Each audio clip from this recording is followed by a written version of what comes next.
KTO Radio présente À haute voix, la lecture intégrale des œuvres spirituelles majeures. Aujourd'hui, l'Oblat de Joris Karl Huysmans.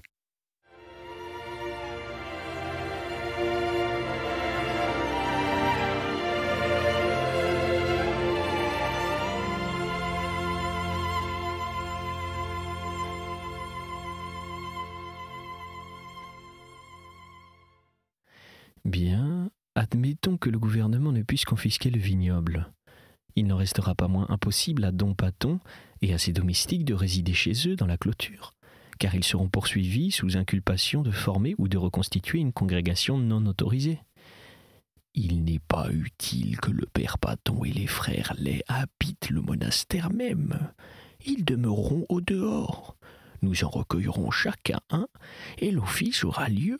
Même si le commissaire de police appose les scellés sur les portes de la chapelle du noviciat et de l'oratoire, dans une pièce quelconque que l'on arrangera à cet effet chez l'un de nous.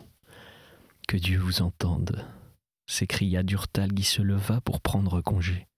« Eh bien quoi, vous vous retirez? Mais il n'est pas 4 heures. » Si, à force de bavarder, nous avons atteint l'heure des vêpres. Écoutez tinter les premiers coups. L'heure des vêpres, dit monsieur Lampre qui regarda sévèrement sa nièce. C'est ma foi vrai, mais vous osez arborer des rubans blonds à votre chapeau et une cravate de la même teinte. Et la sainte liturgie, qu'en faites-vous? Mais, répondit mademoiselle de Garambois ahurie, c'est aujourd'hui une fête simple de la Vierge, et la couleur du jour est le blanc. Pardon, les vêpres sont dimidiées. Elles sont panachées ainsi que des glaces mi-vanille blanche et mi-pistache verte. Elles sont marquées sur leur dos comme étant à partir du capitule du suivant, c'est-à-dire de demain, dimanche, D et A. 9e dimanche après la Pentecôte, vert. Or, une liturgiste de votre envergure ne peut ignorer que le conopé du tabernacle change en ce cas et arbore le ton de la 2e partie, alias du lendemain. Vous devriez donc porter à cette heure des rubans et une cravate vert. Les avez-vous au moins sur vous pour changer ? C'est la vengeance du Montrachet et du Pouilly demandé pour le service de l'hôtel, s'exclama Durtal en riant. Je lui revaudrai cela, fit mademoiselle de Garambois en riant à son tour. Que monsieur Lampre nous conserve ici des moines, et vous ne lui revaudrez rien du tout, et nous le bénirons en cœur au contraire. Ah, certes, répliqua-t-elle en se coiffant, car vivre sans mon office, c'est impossible, et je filerai plutôt, si je le puis, à la remorque du monastère en Belgique. Elle en sera bien incapable, grogna son oncle, qui enfila son paletot pour se rendre avec elle aux vêpres, dont le 2e coup venait de sonner.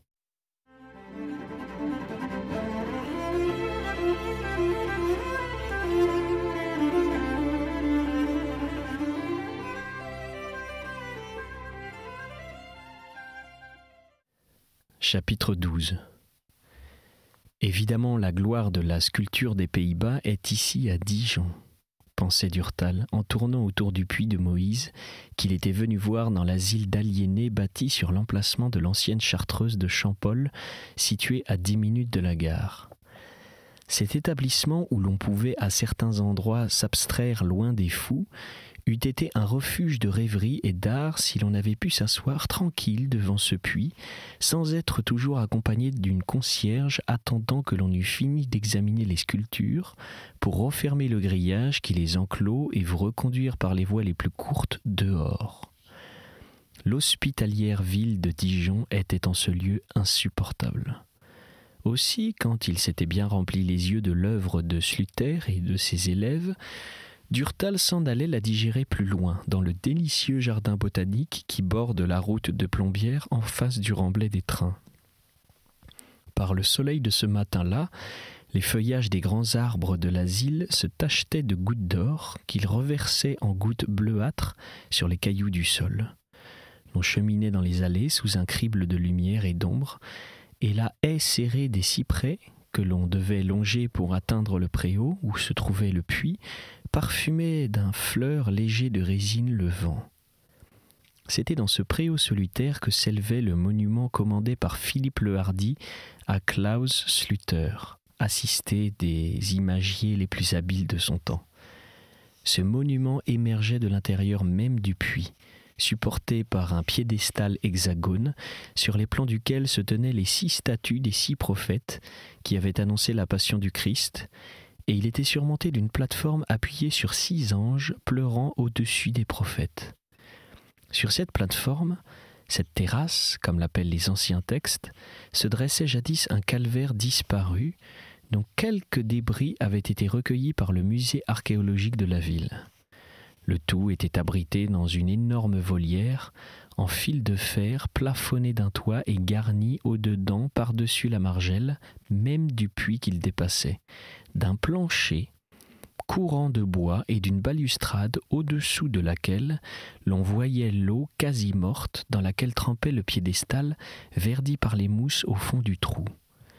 Et l'on se promenait sur ce balcon autour des effigies des prophètes taillés grandeur nature dans des blocs de pierre qui avaient été autrefois peints par Malouel, mais étaient redevenus avec l'âge d'un ton uniforme où il entrait un peu de blond et beaucoup de gris. La plus surprenante de ces statues, celle qui vous accaparait aussitôt par la véhémence imprévue de son aspect, était celle de Moïse. Enveloppé d'un manteau dont l'étoffe, aussi flexible qu'un véritable tissu ondoyé en de souples plis, descendait en de mourantes vagues de la ceinture aux pieds. Il étreignait d'une main les tables de la loi et de l'autre un rouleau déployé sur lequel se lisait la phrase de l'Exode devancière des temps: « La multitude des enfants d'Israël immolera un agneau vers le soir. » La teinte était chevelue, énorme, avec le front renflé en guise de corne, de 2 bosses ridées d'accents circonflexes, au-dessus de l'œil qui clignait, dur et presque insolent, la barbe bifide roulant sur les joues, tombant en 2 énormes coulées sur la poitrine, laissant à sec un nez en bec d'aigle et une bouche impérieuse, sans indulgence et sans pitié. Sous cette crinière de fauve, la face soulevée s'avançait implacable. C'était le visage d'un justicier et d'un despote, un visage de proie. Moïse semblait écouter les excuses embarrassées des tribus coupables, prêt moins à pardonner qu'à châtier cette tourbe d'Hébreux qu'il savait apte à toutes les défections, à toutes les idolâtries, à toutes les hontes. Cette figure d'orage qu'on sentait sur le point d'éclater était d'une allure presque surhumaine. Elle était, en tout cas, autrement éloquente, autrement altière. Soit dit en passant que celle du Moïse que refit moins d'un siècle après Michel-Ange, un Moïse également pourvu de cornes et d'une barbe de fleuve, seulement lui n'érigea qu'une attitude, ne sculpta qu'un colosse indifférent, aux formes robustes, majestueuses même, si l'on veut, mais un colosse redondant et creux. Malheureusement, il faut bien l'avouer, le Moïse de Slüter était le seul qui témoignait d'un art plus que réaliste et d'un certain essor parmi les statues réunies du groupe. Les autres n'étaient plus en effet que des œuvres terre-à-terre admirables, mais sans surgis d'âme, sans envoler dans l'au-delà. La plus typique en ce genre précis et plat était celle du roi David, qui se dépréciait par contraste du reste en l'avoisinant. Le chef ceint d'un diadème, les cheveux longs et bouclés, la barbe divisée sous les mentons en 2 touffes timorées, il s'annonçait, la main posée sur une lyre et déroulant de l'autre un phylactère sur lequel étaient gravés ces mots: « Ils percèrent mes pieds et mes mains et dénombrèrent mes os. » Ce David avait la placide figure d'un Hollandais blond et tirant sur le roux, d'un bon bourgeois un peu soufflé, nourri de fumure et de salaison, engraissé par de pesantes bières. Il était le futur roi bois de Jordaens, avant l'épiphanie et avant le repas. Il s'attestait en somme plus alourdi que désolé, plus somnolent que songeur. Cette statue était parfaite en tant que portrait d'homme du Nord, riche et un peu dédaigneux, plus apte à jouer du Vitrecom que de la lyre. Mais elle était absolument insuffisante pour représenter la préfigure du Christ et le psalmiste. Plus recueilli, plus sérieux était le prophète Jérémie, placé à ses côtés, coiffé d'un chaperon, les joues et le menton ras, le nez busqué et les yeux clos. Il tenait de sa main droite un livre grand ouvert et de la gauche une banderole avec cette inscription : « Ô vous qui passez, voyez s'il est une douleur comparable à la mienne. » La physionomie était moins douloureuse que réfléchie. C'était celle d'un des religieux de la Chartreuse de Champmol, qui avait sans doute servi de modèle, en tout cas celle d'un prêtre en train de faire sa méditation. Elle était prise sur le vif et avait dû être d'une ressemblance à crier. Mais quel rapport ce prêtre tranquille avait-il avec Jérémie, dont l'existence d'épreuves et de larmes fut considérée ainsi qu'une vivante prophétie des souffrances du Christ? Et l'on pouvait en demander autant pour Zacharie, couvert d'un étrange chaperon, où il y avait du chapiteau d'église et de la tourte. Lui baissait, vaguement affligé, une tête paysanne de vigneron, aux moustaches, seul rasé, dans un flot de barbe. Sûrement l'on avait aperçu ce vieillard derrière un comptoir ou dans un chai, préparant les envois de ses queues et de ses tonnes aux débitants des villes. Cette face terrienne et marchande était un peu exaucée par les tribulations et anoblie par les peines. Mais elle exhalait quand même l'odeur de sa caque. Était-ce bien ces paroles qu'il affichait sur sa feuille dépliée de parchemin ? Ils ont apprécié ma rançon à 30 deniers, qui le navrait de la sorte ? Il avait plutôt l'air de déplorer la perte d'une vendange que la mort du Verbe. Autre était son voisin, Daniel, désignant violemment du doigt le phylactère sur lequel était écrit « Après 60 générations, le Christ sera oxy ». Celui-là discutait rageur contre des incrédules. Dans cette réunion taciturne, lui seul parlait, et il n'était nullement mari, mais rebiffé. Il était un bourguignon qui avait la tête près du bonnet et qu'il ne fallait point contredire. Coiffé d'un ruban lâche d'étoffe, revêtu d'une ample robe retenue par une ceinture, drapé dans un manteau magnifique aux parements studieusement brodés, il se détachait de profil, le nez en lame de serpe, les cheveux ondulés, la barbe fleurie de petites bulles. Il tenait à la fois du négociant et du juriste, du négociant riche surtout. Il devait acheter les vins de Zacharie, intimidé par son ton agressif, les objections des clients, hâté par la fougue de ses boniments les ventes. Enfin, Isaïe affirmait autant, sinon plus que les autres, le désaccord trop certain qui existait entre ces statues et les personnages qu'elles étaient censées représenter. Lui apparaissait sous les traits d'un vieux juif, d'un rabbin, des Judangas, d'un patriarche des ghettos.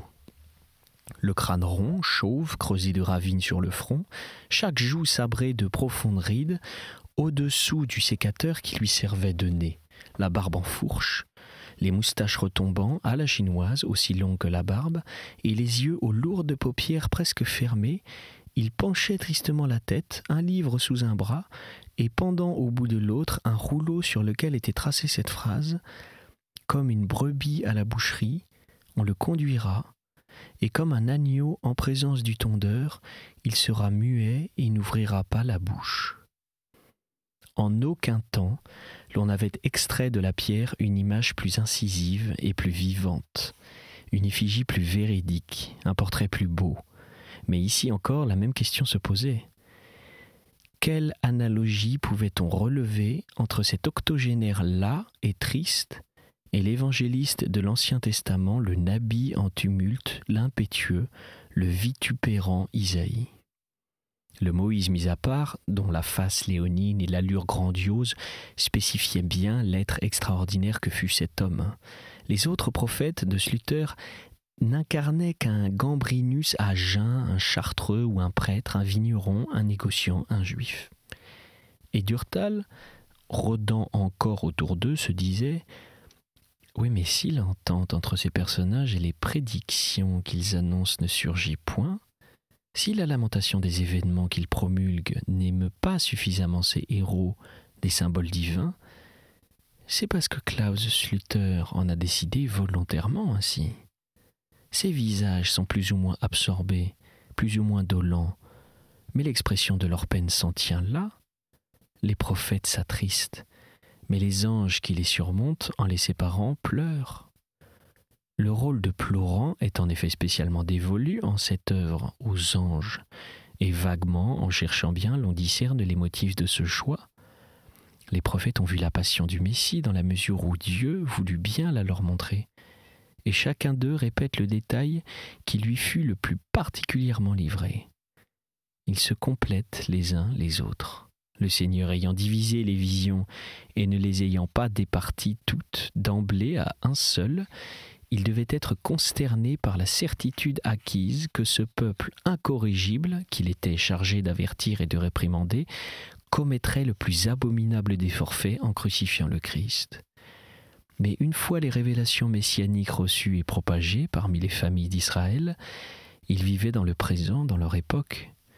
Et il est compréhensible que cet avenir qu'ils n'étaient pas appelés à voir de leurs propres yeux, et qu'ils n'apercevaient d'ailleurs que fragmentés dans la lumière divine, ne les ait pas jetés dans un état permanent de larmes. Sluyter a donc eu peut-être raison de limiter les indices de leurs sentiments et de confier les signes plus manifestes de la douleur aux purs esprits qui, tout en ne pouvant découvrir par eux-mêmes l'avenir, ont un mode de connaissance plus subtil que le nôtre et sont en tout cas indépendants en leurs êtres des conditions de temps et de lieu. Une autre question à tirer au clair serait celle de déterminer la part assignée à ses collaborateurs dans cet édifice. En su de Claus de Verve, qui a, nous le savons, sculpté les anges, plusieurs sculpteurs travaillaient sous ses ordres.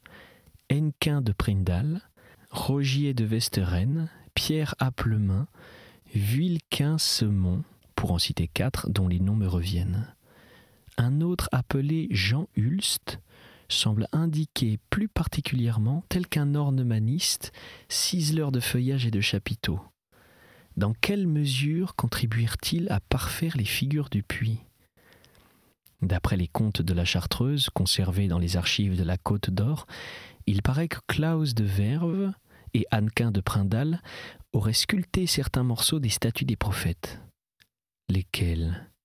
Serait-ce la partie des parures et des ornements ?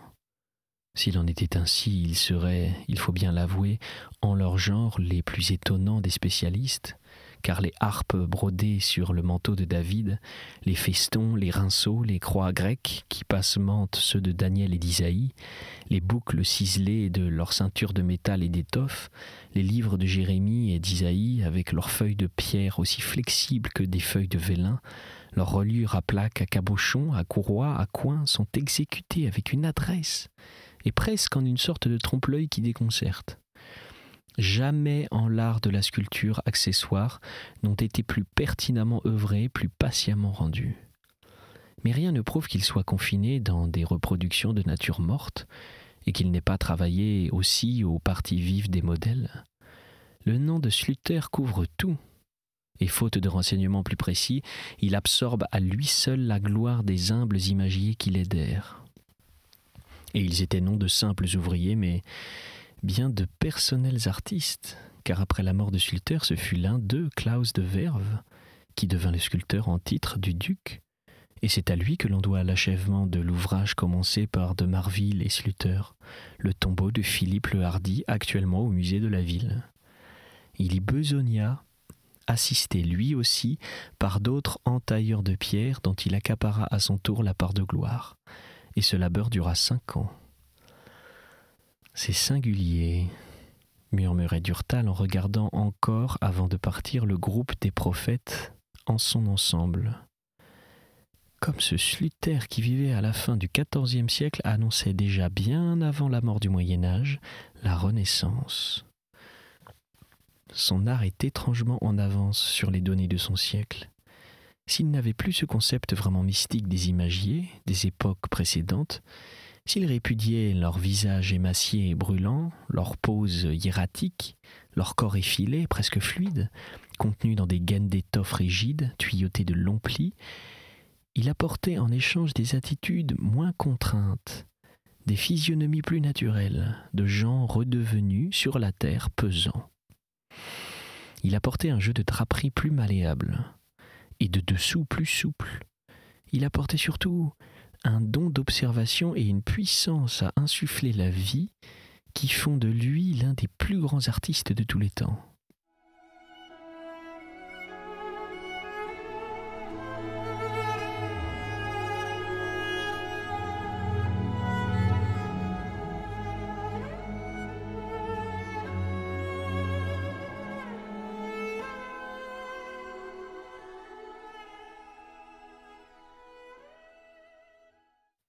Il était certainement pieux, puisqu'il a terminé ses jours dans un cloître, et cependant son art ne décèle qu'une piété de superficie, qu'une piété de commande. Ses portraits sont ceux de gens qui se préoccupent plus de leurs propres affaires que de celles de Dieu. Ses prophètes sont des prophètes de marché et de coin de feu. Son œuvre n'a pas été préparée par la prière, et elle ne suggère pas l'idée de prier devant. Et c'est là la tare de cette sculpture. Si on l'envisage au point de vue où d'ailleurs elle-même se place, car le tout est de s'entendre, si Sluyter ne nous avait pas présenté ces personnages comme autant des personnages de la Bible, s'il les avait simplement étiquetés sur un monument civil sous le nom de négociants, de prêtres et d'échevins, il n'y aurait qu'à admirer et sans aucune restriction le talent immense de cet homme. Le calvaire qui était autrefois érigé sur le socle et dont il subsiste des débris, était-il d'un sentiment plus religieux ?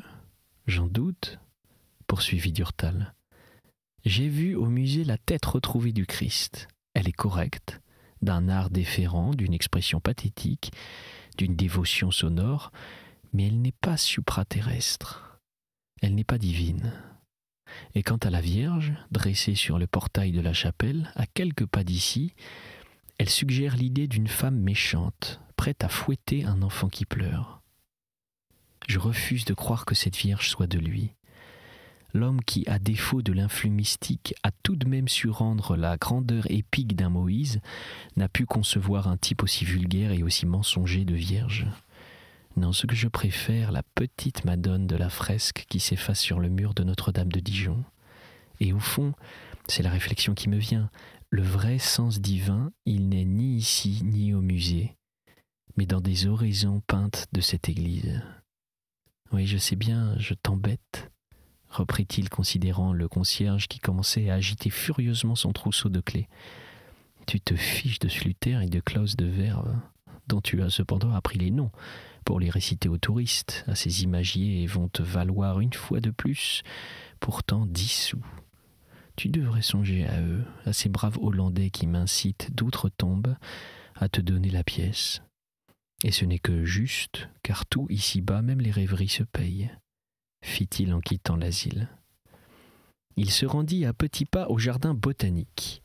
Il était formé de l'ancienne promenade de l'Arquebuse réunie au jardin des plantes, et il était charmant avec ses chemins intimes, ses hauts frondaisons, ses massifs de fleurs, ses pelouses aux gazons semés de pâquerettes et de boutons d'or. Certaines charmilles lui rappelaient la trappe de Notre-Dame de Lattre, et certains bancs de pierre adossés à la maison du XVIIIe siècle, qui s'étendait devant le jardin, l'ancienne pépinière du Luxembourg. Le matin, quelques bonnes tricotaient près d'un gigantesque peuplier dont le tronc creux s'ouvrait en une grotte de bois au ras du sol. Cet arbre, qui figurait sur d'anciennes vues cavalières de Dijon, bombait une carapace d'éléphant rogneux, cerclée de bandages corsetés de fonte, étayés par des béquilles, retenus par des fils de fer dans tous les sens.